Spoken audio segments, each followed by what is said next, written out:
छत्तीसगढ़ में कांग्रेस ने जीत हासिल की। इस बार जनता ने ऐसा मजेदार जनादेश दिया। उत्तर प्रदेश के बाई इलेक्शंस में उसने समाजवादी पार्टी को मजबूत किया। गुजरात में भाजपा पर अपना सारा दुलार बरसा दिया जनता ने। तो छत्तीसगढ़ में कांग्रेस को जनादेश दे दिया। और इनके अलावा देश भर में जहां भी उपचुनाव हुए वहां सब में भाजपा को हरा दिया। उड़ीसा में बीजेपी जीती तो राजस्थान में कांग्रेस, छत्तीसगढ़ में कांग्रेस बाई इलेक्शन, और दिल्ली के एमसीडी को दे दिया अरविंद केजरीवाल की आम आदमी पार्टी को, और गुजरात में आम आदमी पार्टी को ठीक ठाक वोट परसेंटेज भी दे दिया।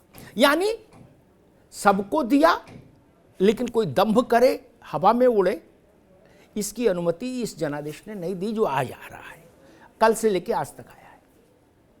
ये एक नई शैली है जनता की जनादेश देने की। लेकिन हम छत्तीसगढ़ की बात करें नहीं, लेकिन हम हिमाचल प्रदेश की बात करते हैं। हिमाचल प्रदेश में कांग्रेस की जीत, मुझे ऐसा लगता है कि उसमें केवल कांग्रेस का नेतृत्व कौशल हो ऐसा नहीं। दो बातें मुझे समझ आती हैं। एक तो वहां रिवाज है हर 5 साल में सत्ता परिवर्तन का। भाजपा इसी कोशिश में थी कि रिवाज टूटे और राज कायम रहे। लेकिन शायद वहां के लोगों ने इस बात को प्राथमिकता दी कि नहीं, हम इस रवायत को जारी रखेंगे कि 5 साल में सरकार बदलो। और दूसरी बड़ी बात जिसके लिए मैं आपसे चर्चा करने आया हूं, मुझे लगता है कि ओपीएस का मुद्दा, ओल्ड पेंशन स्कीम का मुद्दा हिमाचल में सबसे बड़ा मुद्दा था। कांग्रेस उस मुद्दे के पक्ष में मजबूती के साथ खड़ी हुई। प्रियंका गांधी ने उसके लिए सार्वजनिक तौर पर और पार्टी ने लिखित तौर पर अपने घोषणा पत्र में वचनबद्धता जाहिर की। भारतीय जनता पार्टी ओपीएस के विरुद्ध थी, वो नई पेंशन स्कीम की पैरोकारी में रही। आप मानकर चलिए उस पूरे पहाड़ी राज्य में सबसे बड़ा मुद्दा इस चुनाव में यही रहा। तो इस दृष्टि से अगर आप देखेंगे तो ओपीएस के लिए जो देश भर में आंदोलन चल रहा है, हर राज्य में आंदोलन चल रहा है, उसके लिए ये एक माइलस्टोन है हिमाचल प्रदेश का जनादेश। राजनीतिक दलों को इस दृष्टि से भी अब समीक्षा करनी होगी कि क्या देश में चल रहा है ये इतना बड़ा आंदोलन अब राजनीतिक तौर पर जीत हार तय करने वाली स्थिति में पहुंच गया है। कम से कम हिमाचल का नतीजा ही बताता है। और अब मुझे ऐसा लगता है कि पुरानी पेंशन, सरकारी कर्मचारियों की पुरानी पेंशन स्कीम को लेकर भाजपा में भी चिंतन होगा, मनन होगा।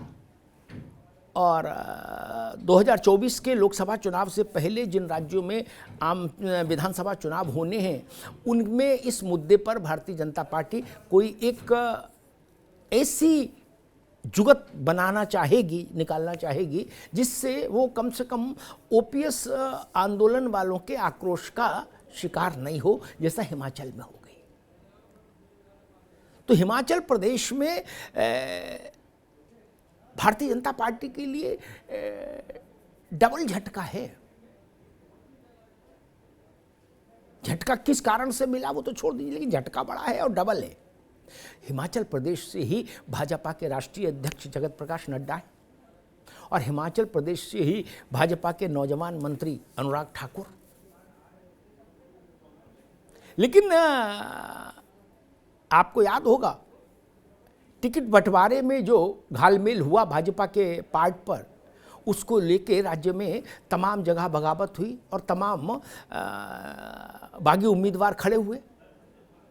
और स्थिति तो यहाँ तक बन गई थी कि एक बागी उम्मीदवार को खुद प्रधानमंत्री ने भी फ़ोन किया था कि आप बैठ जाइए, हम आपका ख्याल करेंगे। लेकिन वो बागी उम्मीदवार नहीं बैठा। क्या भाजपा इसलिए भी हिमाचल प्रदेश हार गई? ये भी सवाल है, और इसका चिंतन भाजपा को करना होगा आने वाले समय में। लेकिन मुझे लगता है कि दो नतीजे हैं। एक, ओपीएस का मसला हिमाचल प्रदेश में कारगर हुआ कांग्रेस के पक्ष में, और दूसरा जेपी नड्डा और अनुराग ठाकुर, इन दोनों की प्रतिष्ठा और हैसियत हिमाचल चुनाव में दांव पर थी, चूँकि ये उसी राज्य से आते हैं और हिमाचल के नतीजे इन दोनों के लिए कम से कम सुखद नहीं है। भारतीय जनता पार्टी के भीतर की जो राजनीति है उसमें इन दोनों को भी आने वाले दिनों में असुविधाजनक स्थितियों का सामना करना पड़ सकता है।